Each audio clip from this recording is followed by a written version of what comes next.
Expressed in the following programs are those of the participants and do not necessarily reflect those of Rogers nor Rogers TV.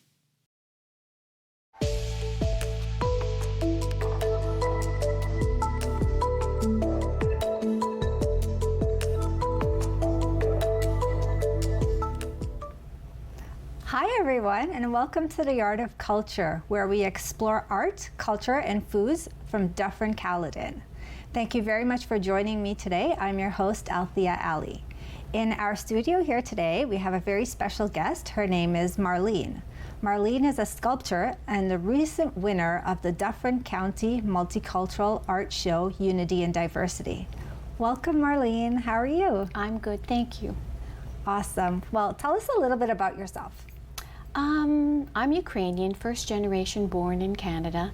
My parents came to Canada when they were probably 16, 17. They weren't married at the time. They met here in Canada and got married and, of course, had us, which was great.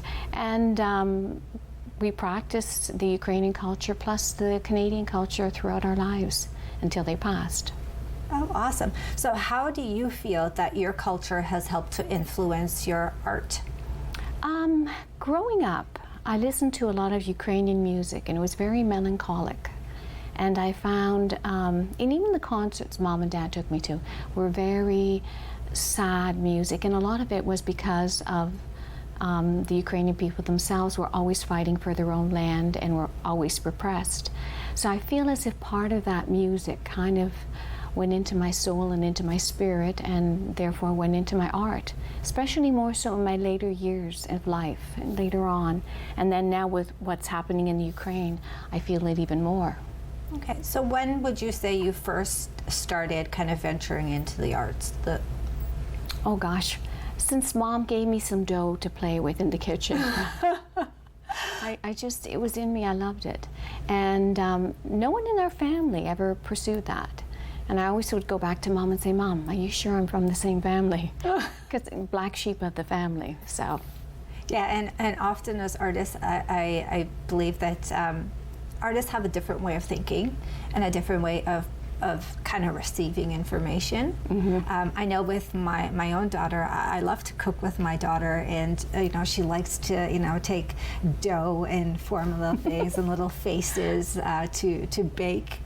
So that's often interesting to see, even as like a youngster. And so, how do you think that your family related to your artistic ability and your ability to show your world through art? I don't know if my family ever.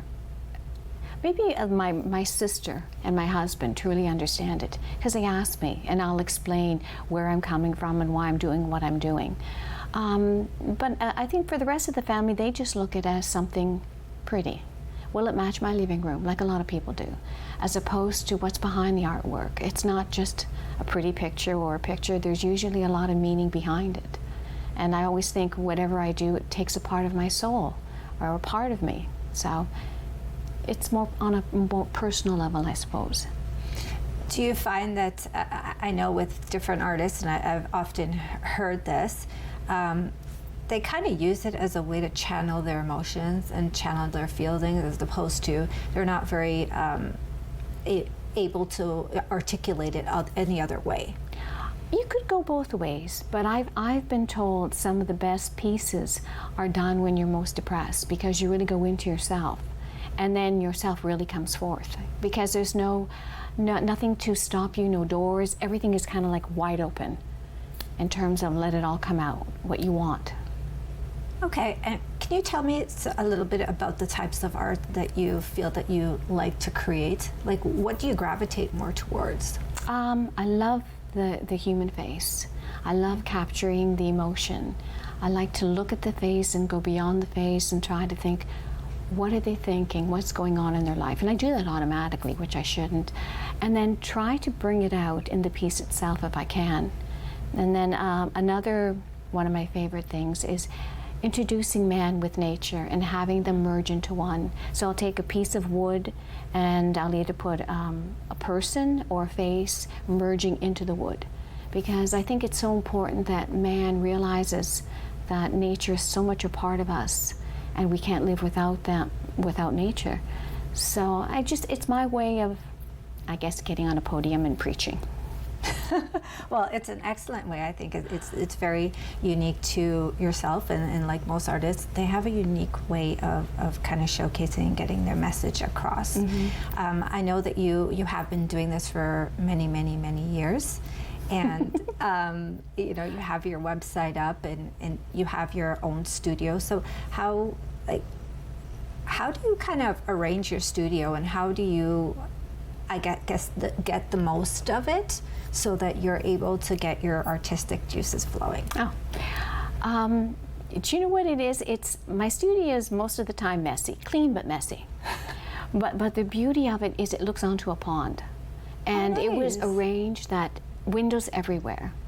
And I have a little chippy that comes to the door every morning. Well, actually, even before I left, he came.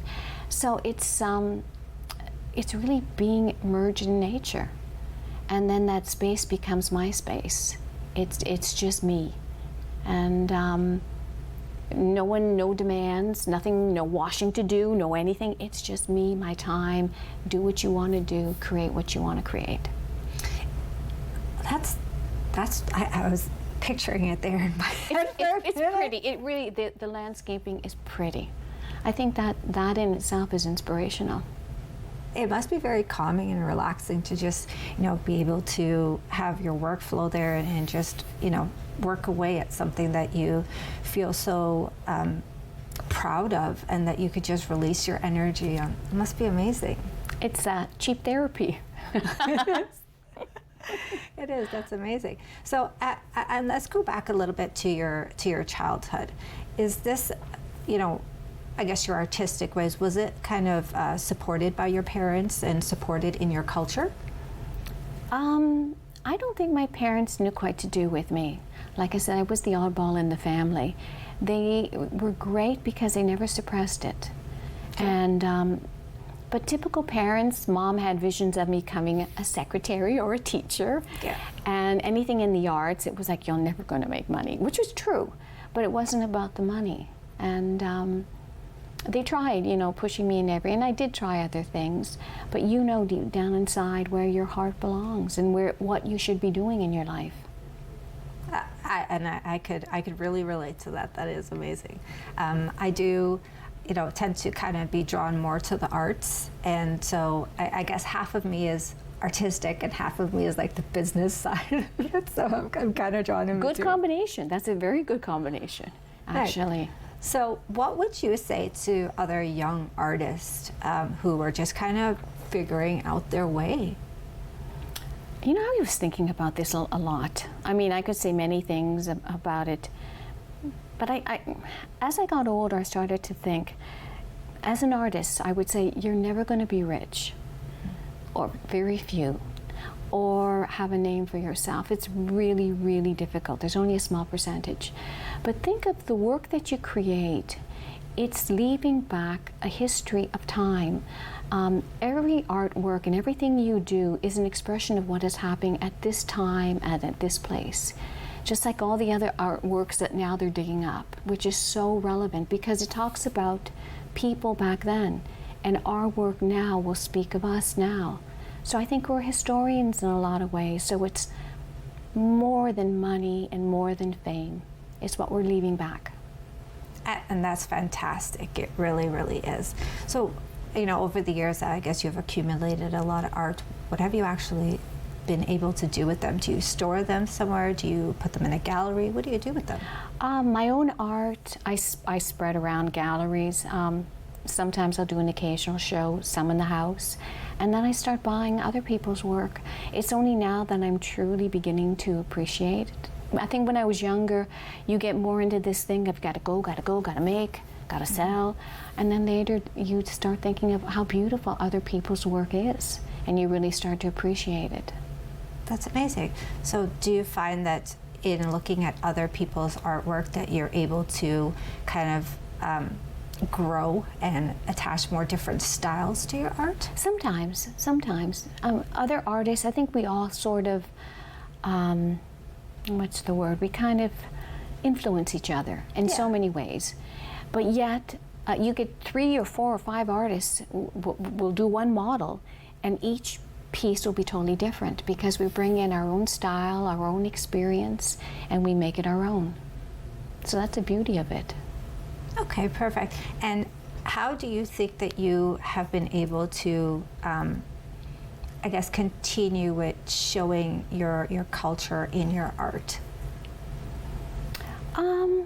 My real Ukrainian culture probably is not seen through there, but I think the spirit of the Ukrainian people could see it if they open their minds to it, because it talks. I think there's something very longing, and I think my work sometimes can be like that, because I think of the Ukrainian people longing for their own land, and right now the situation that they're in, again, longing for peace, having their families back together again, and that everything plays a part, and plays a part in my art as well.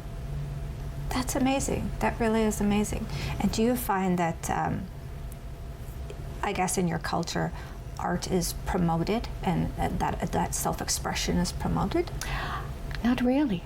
From what I've seen, they're back in the old-fashioned traditional ways of the Ukrainian eggs being painted, and the traditional way, the colors, and I have no interest in going that way. It's beautiful, I can appreciate it, but there's so much more out there. And as an artist, there's so much more you can do.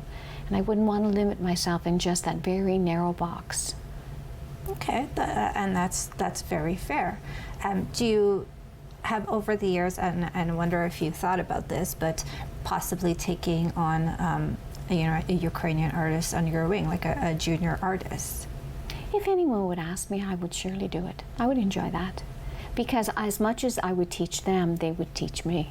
And I would like new ideas and to get my brain stimulated again, like really stimulated. Yeah. Oh, that's amazing. I know that it's interesting to see the perspective of different generations, even if you are in the same culture. It's and even like any artist, they could look at something and there's so many different angles of it. There's so many interpretations of it. It's absolutely amazing. And I know up on your website, and we will show it a little later in the show, where people can go and visit and see all the different kinds of art that you have created. Okay, so we're just gonna go on a short break where we'll showcase some of your art. To show a couple of photos and your contact information. Great, thank you. Okay? All right, awesome.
I'm Melinda from Move with Melinda. I am so excited. We have an 8-part fitness series out now. We're going to include stability ball training, resistance training, aerobic training, and flexibility. Right here on Rogers TV. Stay fit, stay healthy.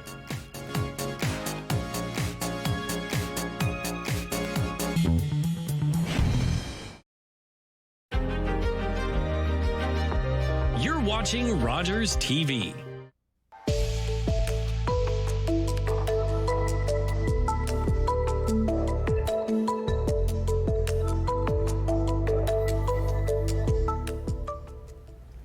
welcome back. We're here in the studio with Marlene. Marlene is a sculptor, in case you missed the first part of this segment. She is also the winner of the Dufferin County Unity and Diversity Art Show. The art show, just a little bit about the art show, it's put on by the Dufferin County Multicultural Foundation in partnership with the Museum of Dufferin. And it really showcases a lot of the art, the cultural art pieces from artists around Ontario and Dufferin County. And it focuses on unity and diversity as the theme. And Marlene created some amazing art pieces for the show. Tell us a little bit about it. About the piece? Did you want to hear about the piece? Well, how did you go about creating these art pieces? Gosh, I don't know.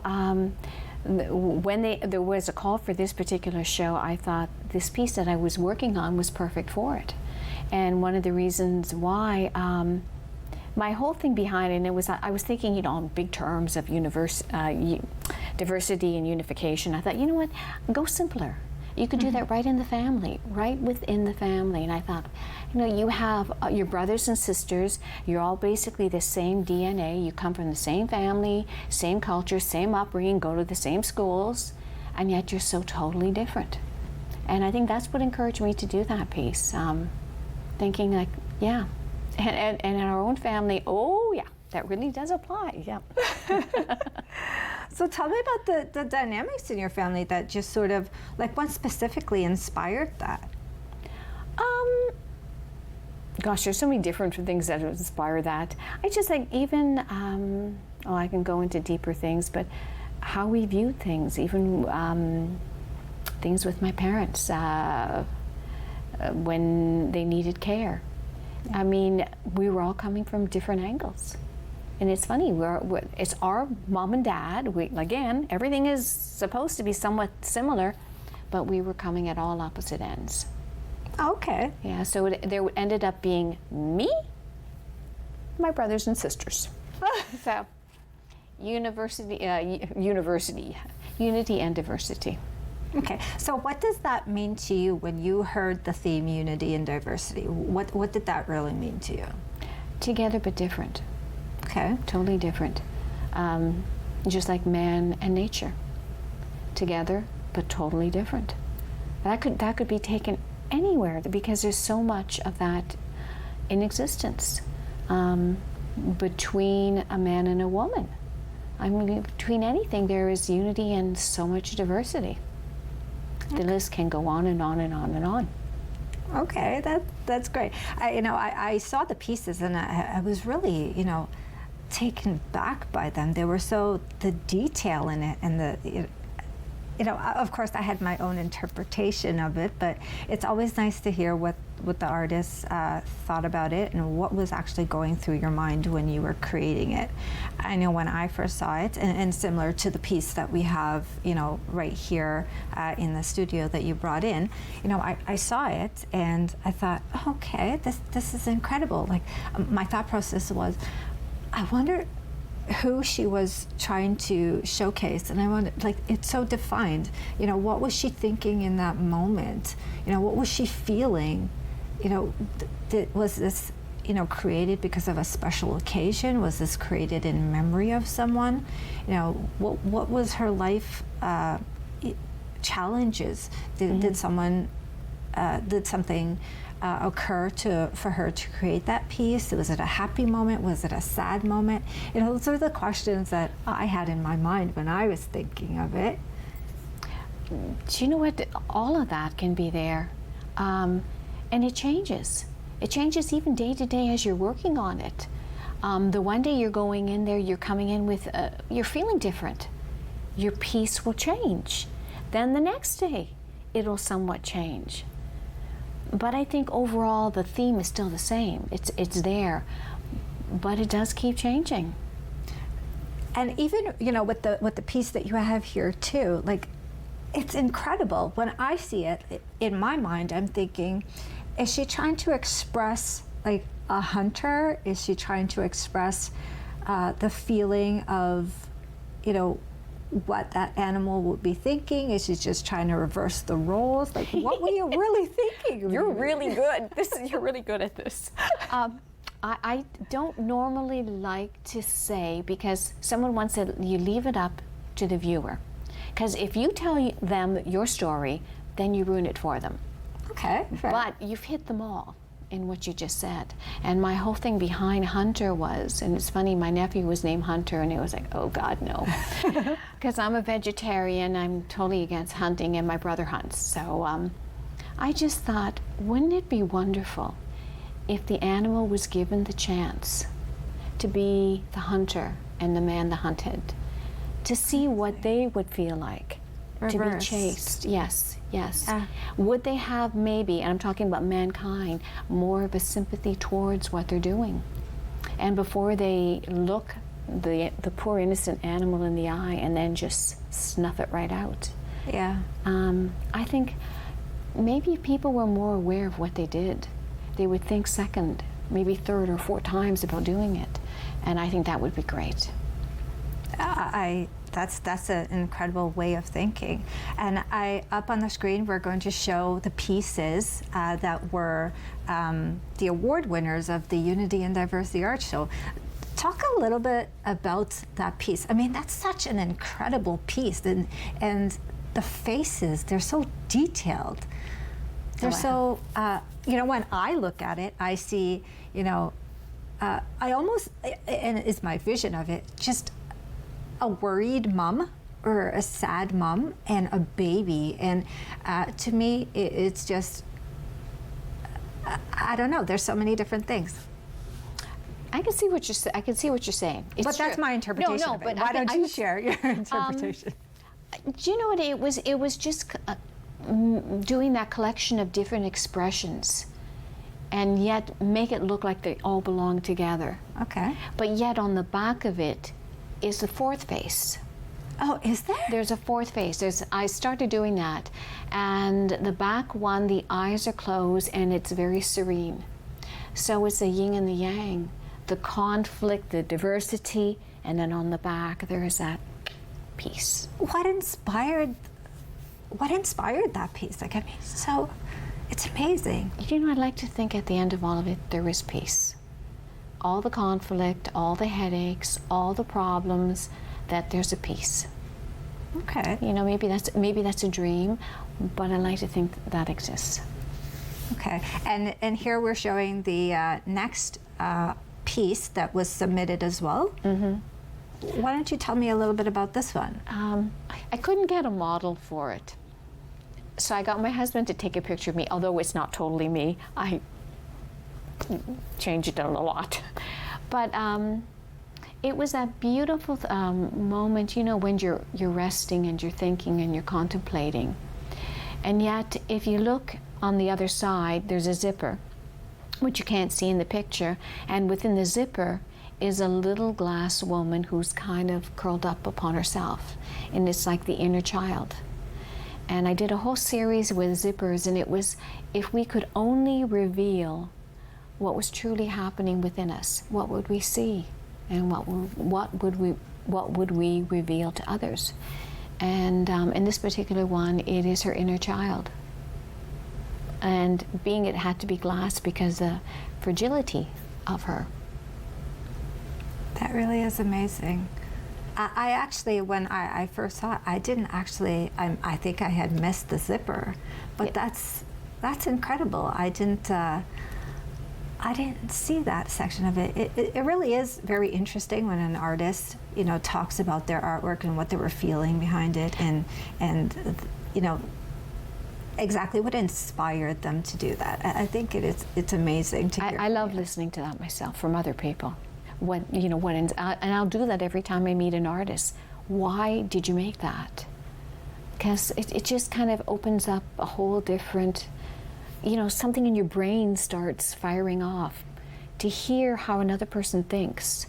Yeah. As opposed to what you're thinking. it's the interaction, I believe, and it's the learning about, you know, that person. And, you know, I am a firm believer that, you know, you get a story with every person. You get a different perspective. You grow every time you speak to someone. If you're open to it, you have to be open. It's like anything in life. If you're closed-minded, you will never learn, even your own mistakes. But if you're open-minded, there is so much knowledge, so much wisdom, so much of anything that can come pouring into you, which I think is wonderful. But you have to be open. So what message would you give to artists, all artists, about their work and about, you know, just the lifestyle? Because it can be lonely sometimes, it can be frustrating sometimes. Like, what message would you give to them? It is very lonely. Sometimes I fight with that, because in order to create and not mass produce, there's a difference. There's artists out there that are mass producing, and they have people working for them, and they're on a totally different scale.